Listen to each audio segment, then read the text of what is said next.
Hello and welcome to this video. We're going to be looking at a sort of a high level, entry level look at the MikroTik Firewall, what it does, how it compares to other types of firewalls, and kind of give you the foundation you'll need if you're new to MikroTik and getting to grips with the basics of filter rules, NAT rules, mangles, address lists, and sort of troubleshooting. Before we jump into today's tutorial, I just want to say a quick thank you to our sponsor, Admiral platform, which is the easiest way to monitor, manage, and maintain all your MikroTik devices from one cloud dashboard. So adding a device is really simple. Grab the config, paste it in your terminal, and then you're done. Your device is online and ready to monitor. With Admiral, you get live monitoring, up-to-date backups, firmware management, and even remote access. Everything you need to keep your MikroTik network under control, whether it's one device or a fleet. And here's a bonus: if you use my email address, hello@mikrotikmasters.com, as the referral email, you'll get a second month for free. If you want to see Admiral in action, check out my full review and walkthrough, and there's a link in the description as well below. Alright, let's get back to the tutorial. So as we go, I'll sort of do some demos as we're going, explaining what it is we're achieving. But basically your MikroTik Firewall is it's a powerful built-in tool which comes with RouterOS, which will help you control your traffic in various levels, so blocking, allowing, modifying, marking packets. So it operates primarily in layer 3 and 4, which if you're not familiar with the OSI 7-layer model, is your network and transport layer. So these are basically IP addresses, subnets, and then protocols, TCP, UDP, and we're also dealing with a stateful firewall, so it actually can monitor the type of connections as well, so whether they're established or related or invalid, things like that. So it actually knows the type of traffic as well. So the key parts to it that we're going to look at today are our filter rules, our NAT rules, and our Mangle rules.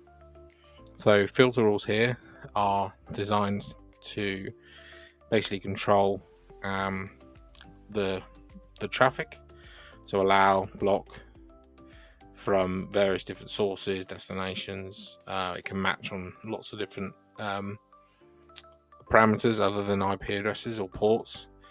Like I mentioned before, because it's a stateful firewall, we can do it based on the type of connection as well, which we'll come back to in a minute. We've got our NAT rules, which is your network address translation.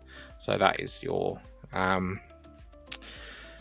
things like changing your address and your ports depending if it's outbound or inbound traffic, and again we'll go through that. And then we got our Mangle rules. So Mangle rules, they don't actually affect the traffic as such. They don't block or allow, but they actually do. They basically can mark your traffic and tag those packets for connections and routing queues, other sorts of policies. And then we've also got our connections tab and our address lists, which we'll get into as well. So filter rules, as you can see, I've already got this one rule here, which I will explain what it is. We are dealing with chains, so we have 3 chains when it comes to filter rules. We have the forward, the input, and the output. So the input is traffic for the router itself, so anything like when you're inboxing, SSHing, you're using your MikroTik as a DNS server on your network, so you're making requests, you're making them to the router itself. That would all be the input chain. Then we have forward, so this is any traffic that's passing through your router, so LAN to WAN, or between different VLANs, so different networks. If it's if you want to block or allow, then it will be done via the forward chain. And then we've got the output chain, so that is anything that originates from the router itself. So if you start a ping from your router, that's going on the output chain, or if your router then makes a DNS request, it is then the output chain. So the example I've got here is this is input, so it's destined for the router, but we've got it set to anything coming in from interface Ether1. Now Ether1, if you look at the addresses, this is my public IP address, this is from my ISP, so this is where basically my internet link is. So we're blocking anything, well, sorry, we're not blocking necessarily, but we're matching anything coming in from the internet, and then what we're doing with that is dropping it. So we're saying anything that comes from the internet, because all of our traffic is going to be LAN directed to WAN. We don't have anything at the moment. We don't have any inbound traffic that we want to accept, so we're just going to drop it all. Now you will notice here I have the connection state information, and again, this is because we're using a stateful firewall, so it knows about the state of the packets, knows about the state of the traffic. So we're saying anything established or related, we basically don't want to apply. So we've got this drop rule here. So I will give you an example. So the machine that I'm on at the moment, getting an IP address from the router using this LAN bridge interface, and then as you can see, I'm giving out the DNS server as the router itself. So this means if I do an NS lookup to google.com, it's resolving against the router itself. There we go, gives me my response. So if I go ahead and remove this rule, this line here, and apply, so now I'm just blocking anything that comes into my WAN interface, and I do that again. I'll try something that won't be cached. Let's go for abc.com.au. There we go. Unable to resolve it now. So instead of adding it back in here, the other option I have is to set another rule. Again, coming in from my interface, Ether1. And then this time I'm going to say if it is established and related. So that basically what this is meaning is that because the traffic is originating from the router itself, it is going out, but then it's coming back in. So it's coming back in on the input chain. So the request from the DNS server that it's getting is getting dropped basically. So what we can do now is add basically an accept rule above, and then we can just drag that up to the top because it works top down, and if it gets a hit it will apply and then it won't check anymore. So always have your drop rule. Basically, if you have an explicit drop, always have it at the bottom and then add your rules above it. Now if we go ahead and do that same one again, there we go, straight away. Okay, so how I'd done it before, as you can see, I'm saying this is the criteria we're matching against, and this is the action, except if I show you the other one, and then I should still be there. There we go. This is exactly the same, so it's saying the same criteria, but as you can see, I tick this exclamation box, which basically negates it, so it does the opposite. So anything coming in to Ether1 but basically except for, so that's not established and related, then drop it. So it's going to drop everything except for this here, and then all this rule is doing is basically accepting anything, so it's matching on those packets and accepting. So doing it this way, this is just my preferred way of doing it, because I can remove this one, because what this is doing is keeps everything in one rule there. Okay, so I'm going to come back to this in a minute when we've looked at the ones, and I've got something else that is worth showing. But now let's talk about NAT. So NAT is mainly used to hide your internal network behind your public IP address. And then when I say hide, it's not hide as in you're trying to hide your identity or anything like that. It's purely the fact that, you know, there's a finite number of IPv4 addresses out there that you won't just have one device on your network, you'll have lots. So to get around that, there's public and private subnets. Your internal network use a private space, which is I'm using what's known as a class C, so it's 192.168. and then that. But I've got a single IP from my ISP, a public IP address. So what that's doing is every time my traffic goes out, it will NAT or Masquerade, as the term is in the MikroTik, behind that IP address. So when that then traverses the internet, this IP is routable across the internet. So the request goes off to the web page I'm trying to hit. It requests that HTML content, and then that server knows where to send it back to because it knows how to get to this IP. And then when it reaches my router, the router then knows that that request came from, my internal IP, and sends it back again. And it does that by maintaining a sessions table. So anything that's any NAT session, any translation that happens, it will keep a record, so it knows how to basically reverse it when it comes back in. So as I mentioned, it's called Masquerade. Basically all we're going to do is we're using the source NAT chain. So the ones we're worrying about is source NAT and destination NAT. So source NAT, and then we're basically anything going out this time of ether 1. So that's the what we're going to match on. We're going to Masquerade. Okay, you could, if you were doing this from an internal network and you didn't want it to masquerade behind, basically it's going to NAT behind whatever the public IP address is of that interface. So if we were on an internal network and this was, say, my IP address of ether 1 was 192.168.2 dot something, it would then, whatever the IP, so if it's 2.1, it would then masquerade behind that IP. So then if you then access a device on your network with that rule set up, the device that you're accessing will see that the traffic's coming from that IP, not your IP. Okay.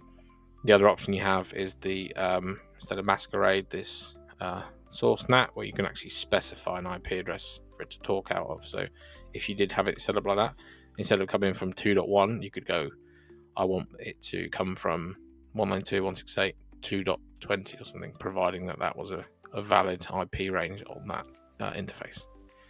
But most common when you're talking about LAN to WAN, you want to masquerade. So we're just going to masquerade behind my public IP address, and that's as simple as that's all you need to do. Okay. The other option is your destination NAT. So this is the reverse. So to demonstrate this, what I've got is I've got a two networks set up. I've got two bridges, what I've called LAN and DMZ, and then I've got port 2, which is what I'm connected to in the LAN bridge, and I've got port 3 where I've got a Raspberry Pi connected to. Okay, so if I go to my DHCP server and look at my leases, you can see my Raspberry Pi has got that IP address. So what I'm going to do is I'm going to set up a port forward on that IP, and then I'll jump on a different machine that isn't connected to this network, and then we can access it via its public IP address. So what we do is we add a new NAT rule, and this time we select destination NAT. We specify the protocol, so whether it's TCP, UDP. So we're going to go for TCP 80 because we're going to do we want to do web traffic, and then it's going to be coming in from, so any traffic coming in from ether 1, that is port 80 and TCP. We're going to action. Again, we're going to destination NAT, and this is where we specify the IP address and the ports. So if you've ever heard of port forwarding, that's effectively what this is. So we could, in fact, I can show you afterwards, we can change this port that we want, because obviously port 80 is a fairly common port. You may have other things running on port 80. So 172.16.0.14, and then we're going to go to port 80 again. Okay, so we can OK that. Now you don't need to move this one above because these are separate chains, so they run independently. Okay, so the other thing we need to do when we're talking about destination NAT is, because we're talking about coming in from the internet, this rule here, which we created earlier, will obviously be blocking that. So what we do to get around that is we go to add a input rule again coming from ether 1, but this time we can specify that it's the same protocols we set in our destination NAT rule, we can then say accept. Okay, and we drag that above it. Now we can test that. So to do that, what I'm going to do is grab my phone. So this is just running on my on 4G. Okay, we can go to that IP address 119.15.73.35. There we go. Can't quite see, it's quite small. Okay, which if we then load up, on our local browser on that network, is the same. So there we go. That's our source NAT and our destination NAT rules. Now let's look at Mangle. So Mangle rules are, as I mentioned, a way of marking the traffic. So this can be used for various things, whether it's load balancing, policy routing, all sorts. So the example I'll show you now, we're going to do basically we're going to apply a bandwidth limitation to our traffic.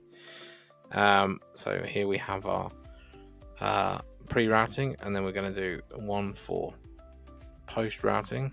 Now what this means is basically anything happening as it suggests before or after the routing, which would apply to our upload traffic for pre-routing and our download traffic for post-routing.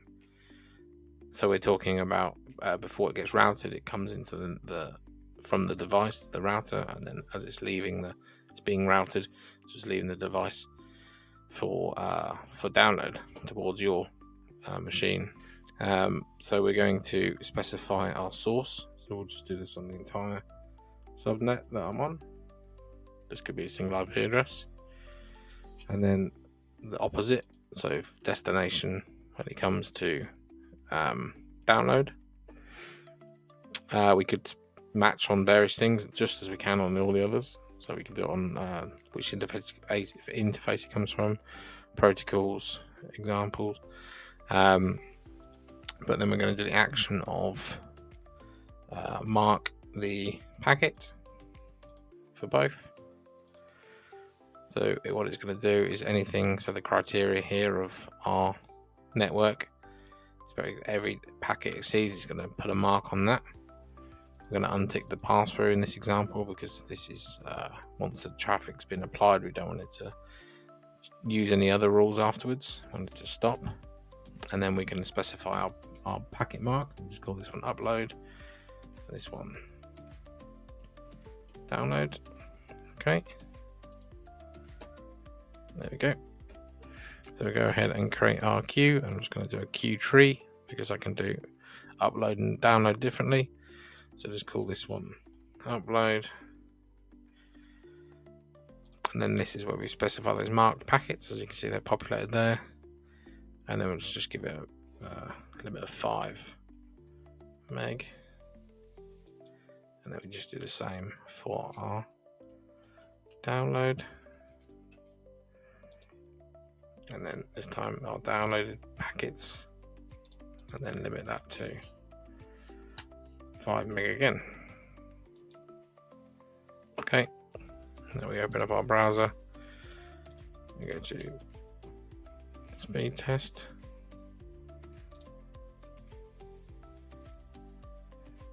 yeah, so you can see I'm being limited to under 5, and if I look here, applying that queue, you can see the packets being caught in here,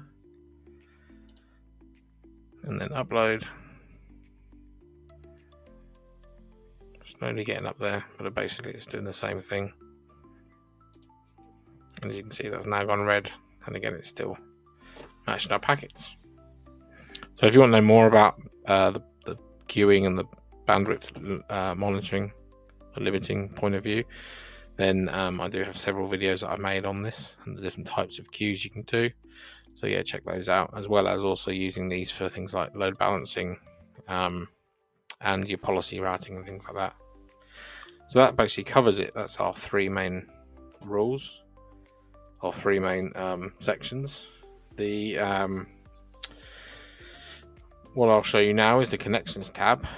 So as we can see here, this is basically giving us all our information of what's happening on our router. So I've only got one device other than my Raspberry Pi connected, but you can see here these are all the connections that this machine that I'm on has made. As you can see, they're established because they're going from myself to the internet. You can see DNS requests being made, and then yeah, you can see that that connection I made between my my machine to my Raspberry Pi. So as I mentioned before, I was going to look at the address list tab. Now this can be used as basically as it suggests, an address list, which we can apply in these other rules. So what I'll show you is I'll create one and I'll just call it local, and then give it my local subnet.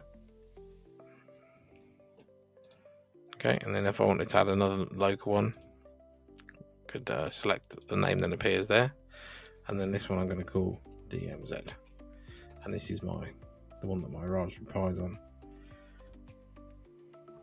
Okay, so now I can use these, and basically if I go back to my Mangle rules I just created, instead of using the actual destination address in here, I can use this destination address list. As you see, they're now populated there, and then that's basically going to do the same. So what this means is if I wanted multiple subnets, instead of having to create multiple rules, I can still have the same rule, and then all I need to do is go to my address list and add the same. So you can add the select that and then give it a different, a new IP range, for example, and then that same rules will be applied on the Mangle rules. The same works for your filter rules. This could be used for remote access. So I've allowed everywhere on port 80 to access my Raspberry Pi, but say I wanted to lock it down to a known public IP address. It's just I call this allowed WAN, and then say it was coming from, obviously that's not a valid IP that I would be coming from, but anyway, it's an example. And then basically what I can do is select my source address list again. So now only traffic from that IP, from the internet, will be allowed. The other thing we can use that for is to back to the filter rules. So I've shown you the input chain rules. Let's have a look at forwarding. So as I mentioned before, forwarding is coming from basically two different networks within the router, all going from LAN to WAN. So because we've got two networks, let's say I want to block anything from the DMZ to be able to access the local network, so my machine, and then action drop, and again we don't need to move this one above anything because it's a different chain. But now what we want to say is we want to allow the LAN, so the one I'm on, to access the DMZ, if that makes sense. So we could then say source local to DMZ action accept. Okay, let me drag that one above it. However, just be mindful of the fact that although I'm allowing from local to DMZ, I've blocked everything from DMZ to local. So just like we did for this input chain rule with the connection state, I need to do the same here. Because if I'm doing an SSH session or a web session or anything like that to my DMZ from my local, that return traffic's now going to be getting dropped because I'm just dropping everything. So again, the connection state, we just tick the exclamation mark to say not, and then establish related. There we go. So now let me SSH into my Raspberry Pi. ping my machine. Okay, as you can see, it's blocked. And just for transparency, let's just disable the drop rule. Yeah, let's confirm it now works. So enable that again, but let's just confirm we can also still now access. Yeah, I've opened a new tab just to be sure. There we go. So I can go one way but not the other. And again, we've used the address list for that. So this also makes it easier if you're trying to, if you've got lots of rules in here and you want to make changes and stuff, you can, without accidentally applying to the wrong rule because you couldn't remember the IP address, but if you've given it a memorable name in there, then it will make it easier to find. So as well as the what I mentioned about this firewall, it's important to note that the MikroTik is, although it's a stateful firewall and it does a great job at protecting your network, it's not what's known as a layer 7, so an application layer firewall, also known as a next gen firewall. Now these are you may have heard of devices such as Palo Alto or FortiGate. They will actually recognize traffic, specifically the apps used, so like Facebook, YouTube, Skype.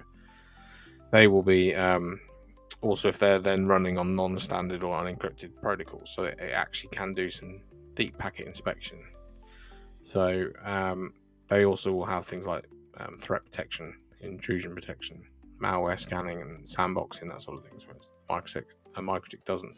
MikroTik does have the 7-layer protocol option here, Matcher, but it's very basic and it's just done on regular expression. So it doesn't recognize the app side of it, but it can be done on basically you can do it set on sort of strings or URLs and things like that, so you can filter based on that. So you can block things like Facebook if you block all the URLs to Facebook, but it won't necessarily catch everything. So it's worth noting that the word firewall can be a bit misleading sometimes. It's more than just an access control list that you would get on, say, a layer 3 switch, because as I mentioned, it is stateful as opposed to stateless. But it would, if you do need that functionality to that level and to that security, then you will need another appliance for that, which its purpose is primarily to do that. Whereas MikroTik, like many other routers, it is a router. Its function is to route packets. It wants to move data from one to the other based on however you tell it to do that. So really the firewall is around just that sort of IP and that transport layer of blocking, so ports, protocols, UDP, TCP, those sort of things. But hopefully there's enough information in here to get you going. If you've ever unfamiliar with MikroTik and you've kind of looked at it and thought, what on earth am I doing? Hopefully this can give you some insight. I did another video about the importance of firewall and why you should set it up, because whenever I set up a MikroTik, I always advocate to remove the default config and then build your own. However, if you have done that, you would have nothing in these filter rules. And then if you did disable the this input one, which I created, or if you didn't create that one, then you would be getting a lot of attempts to log in from the outside world, various bots and things out there. So yes, be mindful of that. Very important that A, you set a decent password on there, and B, you lock down, you only allow in what you want. So like